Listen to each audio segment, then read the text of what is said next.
They say there's a man in our city who's so rich he doesn't walk, he glides. His name is Victor Grant, and if you've lived here more than a week, you've heard of him. No charity gala happens without him funding it.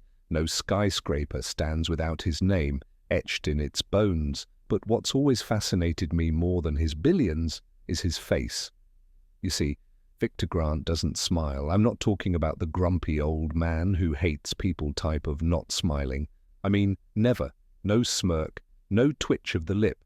Not even in childhood photos. There's a picture of him at 12 years old, receiving his first business award, arms full of certificates, cameras flashing, everyone around him beaming. Victor? Stone, cold, face. And that's how he ran his empire, with an icy grip and silence that made boardrooms tremble. I once heard a story from someone who worked security at his penthouse tower. The guy said you could feel the air go still when Victor walked into a room, like the whole floor was holding its breath. People made up stories, of course. You don't reach Victor's level without picking up a trail of rumors like moss on a stone. Some say his wife left him on their wedding night. Others believe he lost a child in some tragic accident, and he never recovered. A few folks think he was just born that way, heart wrapped in Kevlar, emotions buried 6 feet under before they ever had a chance to bloom.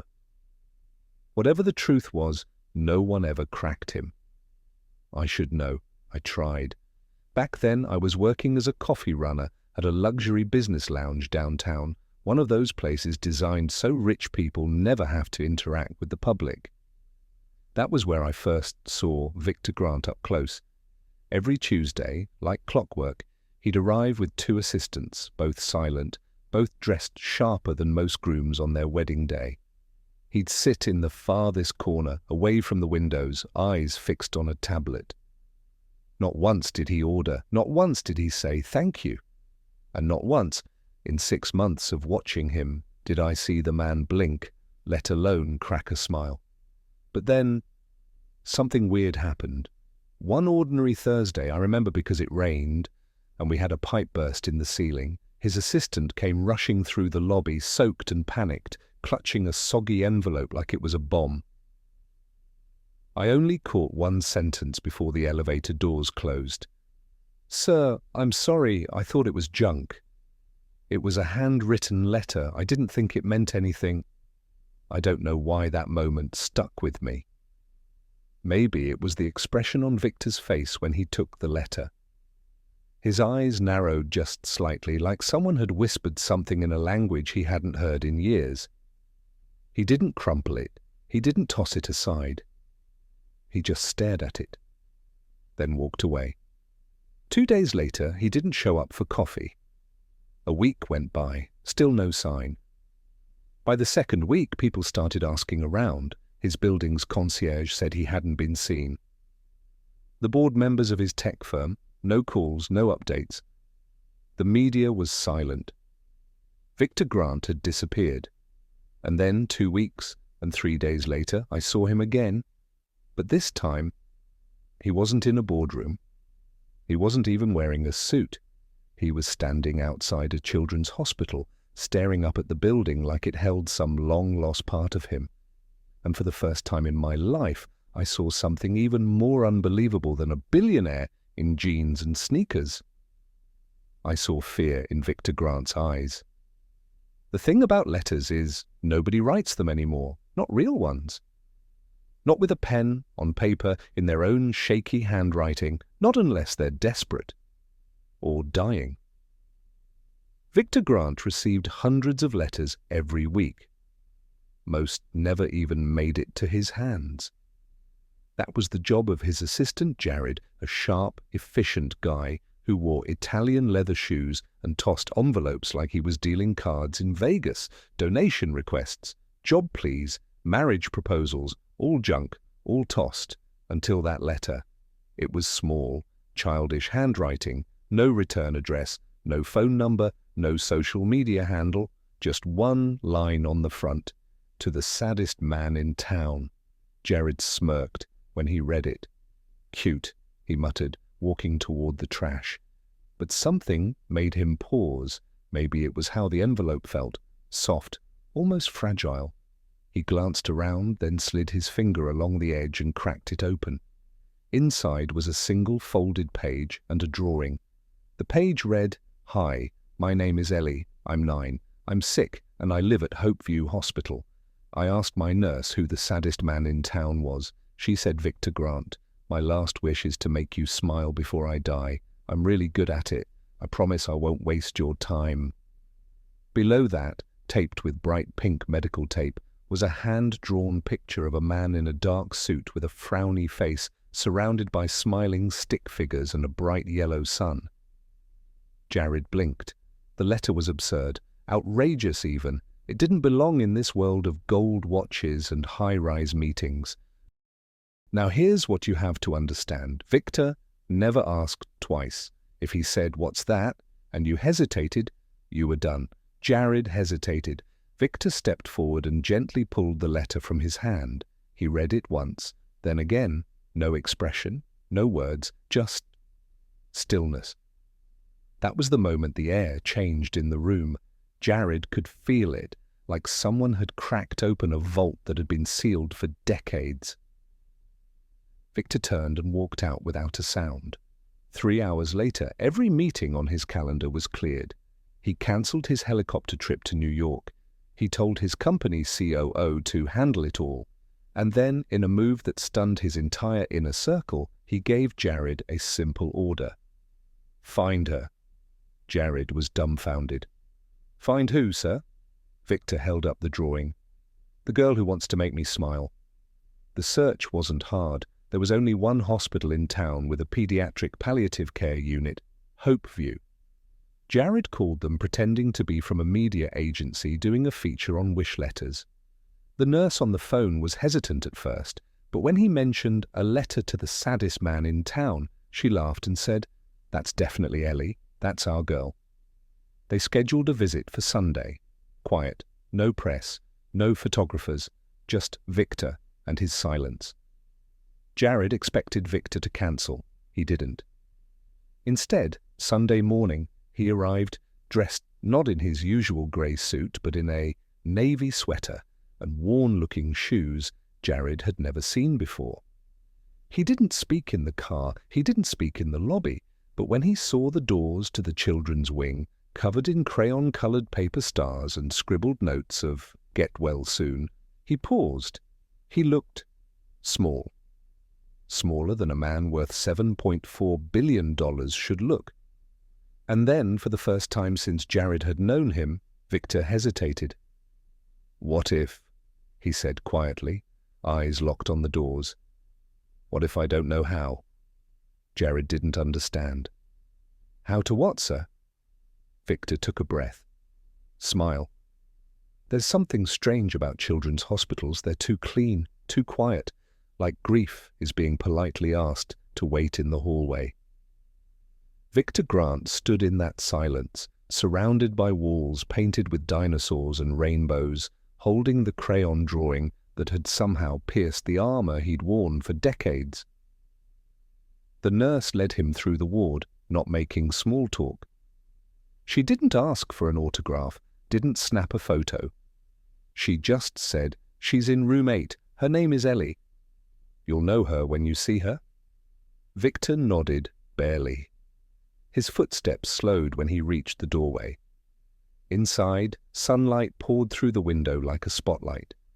There was a small bed, a tangle of tubes, a tray of untouched food, and in the center of it all sat a girl, bald, pale, grinning like she ruled the universe. She didn't even look up right away. She was watching Tom and Jerry and laughing at a cartoon cat being hit with a frying pan.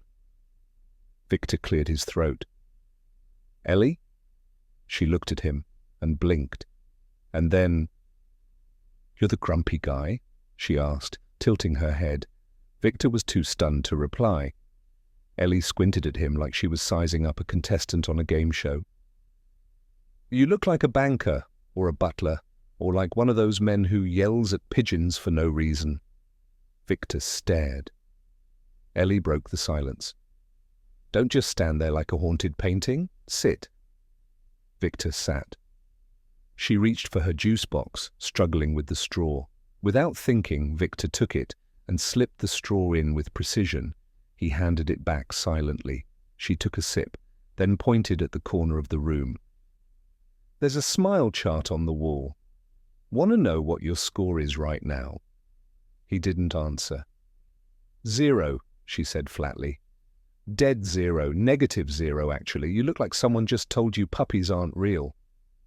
Victor blinked. It was the first time someone had spoken to him that way in years, maybe decades. Ellie turned down the volume on the TV. "Okay, let's get this out of the way. You don't want to be here. I don't have time to waste. So we're going to make a deal. You show up every day, and I'll fix your face. Sound fair?" Victor blinked again. "Fix my face?" She nodded. "Yeah, your whole face is broken. Doesn't do the things it's supposed to do, like smiling or laughing or looking like it has any joy in it whatsoever. Lucky for you, I'm a pro at fixing sad faces." Victor opened his mouth, then closed it. No one had ever spoken to him like this. Certainly not a 9-year-old girl with a pink unicorn blanket and a stuffed frog named Sergeant Snuggles. He finally said, "You think I'm sad?" Ellie looked at him like he'd asked if grass was green. "Duh, you're the saddest rich person I've ever seen. And trust me, I've met a few." Victor wanted to deny it. Wanted to say she was wrong. But somehow, he didn't. They sat in silence for a few minutes. Then Ellie held out a pack of stickers. "These are reward stickers. You get one if you do anything remotely human today, like laugh or smile, or say something that's not depressing." Victor took the stickers without expression. She grinned. "See, you're already making progress. A grumpy man accepting glitter unicorn stickers? That's like a miracle. Day 1? Not bad." That night, back in his penthouse, Victor didn't speak a word. He didn't eat dinner. He didn't read the stack of stock reports on his desk. Instead, he stared at a small sticker, still in his palm. A glitter unicorn, grinning. And for some reason, long after the city lights faded into the fog outside his window, he didn't throw it away. By the end of the first week, everyone at Hopeview Children's Hospital had a theory. Some thought the billionaire was planning to donate. Others assumed it was some quiet PR stunt, but most of them, doctors, nurses, even the janitor, knew the truth. Victor Grant wasn't there for the press. He was there for the girl. And she owned him. Every day, same time, same quiet arrival. The man who once towered in boardrooms like a god now knocked gently on the door of room 8, like he was hoping not to wake a dream. And every time, Ellie greeted him the same way. "Back again, sad face?" Victor never corrected her. Never told her he could buy and sell half the city with a single phone call. All those ego-fueled reflexes that had ruled him for years vanished in that room. Instead, he listened. He learned. And slowly, Ellie began her plan. She called it the wish game.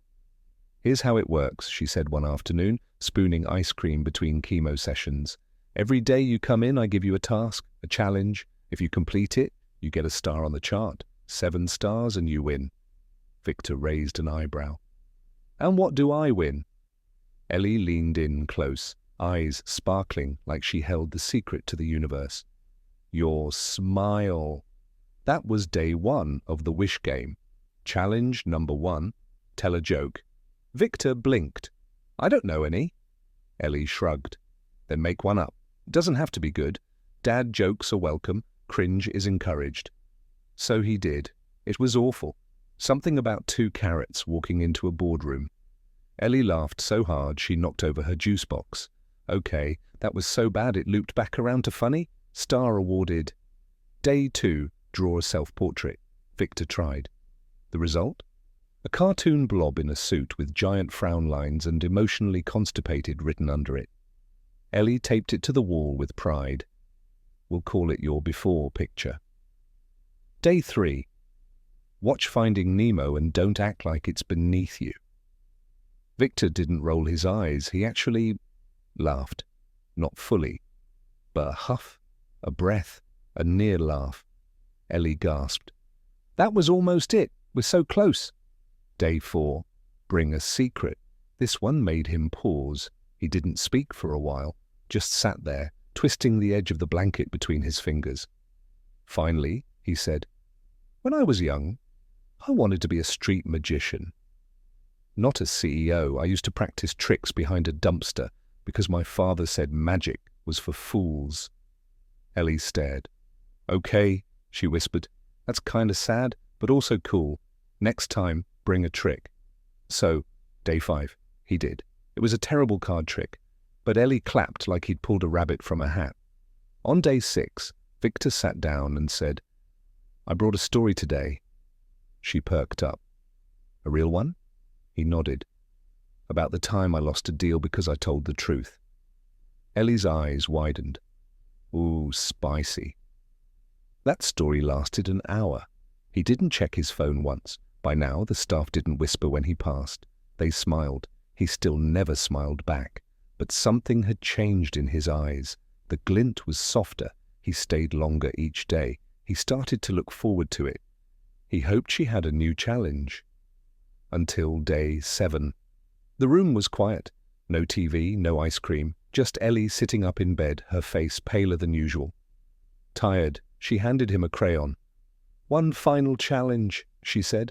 Draw what your smile would look like. Victor stared at the crayon. I don't know. She smiled. Then imagine it. So he drew a crooked curve, simple, software. Ellie looked at the paper and whispered, Almost. Victor blinked. Almost. Ellie leaned back into her pillows, eyes fluttering. I'll see the real one soon, I know it. Victor didn't say anything, but when he left, he placed the drawing on her nightstand. And when the nurses came in that night, they saw it too, a childish sketch of a man in a suit, with a crooked little smile drawn in purple crayon. Victor Grant had built empires on logic, on numbers, on control. He had never believed in things like fate, or feelings, or wishes, until Ellie. It had been 36 days since he first walked into that hospital room. 36 days of stickers, games, pillow fights, and stories that left both of them breathless in different ways. She made him forget who he was, just for a moment. But on the 37th day, he arrived to find the hallway outside room 8. Quiet. Too quiet. No nurses laughing, no cartoons blaring, no Ellie yelling, Grumpy man, you're late! The door was half closed. A doctor stood just outside, clipboard in hand, face unreadable. Victor stopped. What happened? The doctor looked up, startled, as if forgetting Victor was more than just a myth that walked their halls. She collapsed last night, he said gently. Her lungs are weakening. She's on oxygen now. She hasn't woken up.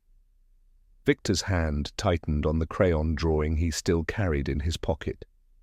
He walked in. The room was dim, no TV, no glitter, just machines whispering in the background, and Ellie, small and still, barely moving beneath her blankets. Victor pulled a chair beside her and sat down slowly, like the wrong motion might shatter the room. He said nothing. What could he say? He pulled out a small box. Inside was a snow globe, a custom one. Inside it wasn't a snowy cabin or a winter scene. It was a little hospital room, a tiny girl sitting on a bed, a stick-figure man standing beside her. And if you looked closely enough, the stick man had a curved smile on his face. Victor placed it on her nightstand. I had it made, he whispered. Took 2 weeks. They didn't understand the design. I didn't care. Ellie didn't move. His voice cracked for the first time. I'm sorry, he said. I thought I had more time.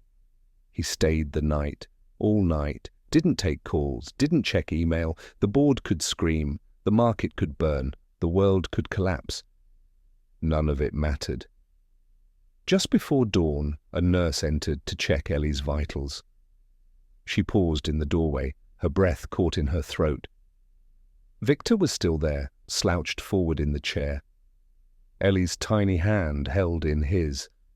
But that's not what stopped her. It was his face. Victor Grant, the man known as the Ice King, the billionaire no one had ever seen flinch, was smiling, barely. Just a soft, crooked curve, but unmistakable. And not for cameras, not for legacy, just for her. She hadn't woken up, not fully, but something in her tiny hand had gripped his during the night. And he smiled, quiet, real, unseen by the world. Later, the nurse would swear to it. No one else saw it, she'd whisper. But I swear it was the most beautiful smile I've ever seen. The news broke quietly.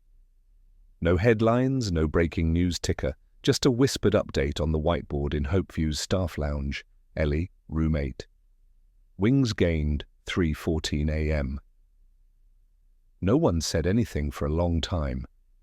Some cried, some didn't. But all of them knew one thing without question. Victor Grant would be back. Not as a donor, not as a billionaire, just as someone who had loved her. The funeral was scheduled 3 days later. And from the moment the service began, it was clear. Ellie had planned it. Every single detail. She had left a note, apparently, scribbled with purple marker and glitter. No black suits, no crying music, no sadness soup. I want balloons, I want rainbows, I want joy. If I'm going to fly away, I want it to look like a party. And somehow, they honored it, to the letter. The chapel was decorated with streamers. Each guest got a party hat. Kids in the ward were wheeled in, giggling. Nurses wore flower crowns. A speaker played Ellie's favorite playlist, which included Firework by Katy Perry and Never Gonna Give You Up, because of course she had to rickroll her own funeral. And then came Victor, no suit. He walked in wearing jeans, sneakers, and a t-shirt with a cartoon frog that read Sergeant Snuggles Squad. The exact same stuffed animal Ellie had clutched every day in room 8. People turned, stunned. Not because it was Victor Grant, everyone knew he would come, but because of his face. He wasn't stoic, he wasn't cold. He looked warm, human, heartbroken, and finally alive. When they invited speakers, most expected a doctor or a nurse to go first, but instead Victor rose from the second row, quietly, without ceremony. He walked to the front, pulled a small, wrinkled paper from his pocket, and unfolded it. It was the drawing, the stick figure, the sad man, the purple smile. He held it up, hands trembling slightly.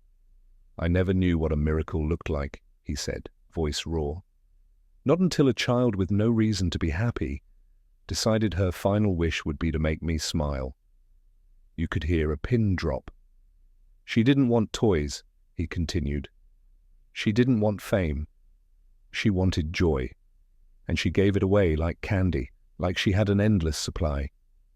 He looked out over the crowd. "She taught me how to live. Not as a businessman, not as a billionaire, just as a human being." Victor stepped back. His voice cracked on the last line. "And if you ask me today how I built the best thing I've ever done in my life, it wasn't in a boardroom. It was in room 8. The final moment of the service wasn't a prayer. It was a countdown. Hundreds of balloons were released into the sky, all colors, all shapes, all drifting upward like laughter rising through clouds. Each one had a note attached. On Victor's balloon, he had written only 5 words. "Thank you for my smile." 3 months after Ellie's funeral, the city changed, and no one could quite explain why. At first, it was subtle. People noticed fewer suits at Victor Grant's headquarters. The reception desk stopped answering with Grant Holdings and started saying Victor Grant and Company, people first. Then came the rumors that the billionaire was spotted reading to kids at the very children's hospital that once only knew him as a myth, that he turned the top floor of his high-rise, once reserved for elite investors, into a recreation center for children recovering from chemo. that he laughed openly at a clown show during a school fundraiser. The tabloids didn't know what to make of it. They called it a PR stunt, a midlife crisis. Some accused him of trying to buy back his soul, but anyone who ever saw him hold a child's hand, or kneel to tie a little girl's shoe, or whisper something that made a bald boy with IV lines smile wide, they knew. Victor Grant had changed. He wasn't just a man who smiled now, he was a man who sought smiles. One day, a young reporter finally got the chance to ask him just one question. "Mr. Grant, what happened to you?" Victor reached into his wallet. No hesitation. He pulled out a small, wrinkled, laminated piece of paper. It was worn from time, faded around the edges, but the drawing was still clear. A stick figure of a man in a black suit, frowny face, and a big, clumsy purple crayon smile. He held it up for her to see. "She happened," he said. He tucked the drawing back into his wallet like it was treasure. "She taught me that happiness isn't about earning," he continued. "It's about giving, about choosing joy in the moments when it's easiest not to, and about never, never waiting until it's too late to smile." Victor didn't say anything else. He just walked out of the interview and straight into a hospital where a small boy waited for him with a deck of magic cards and a frog puppet named Captain Snuggles. And he laughed loudly. From that day forward, people called him by a new name, not the Ice King, not Stoneface, just Mr. Smile. Because that's who he had become, not because of therapy, not because of money, not even because of guilt, but because one little girl, armed only with a crayon and a mission, decided the saddest man in town deserved to feel joy before she left. And he never let go of that gift, ever.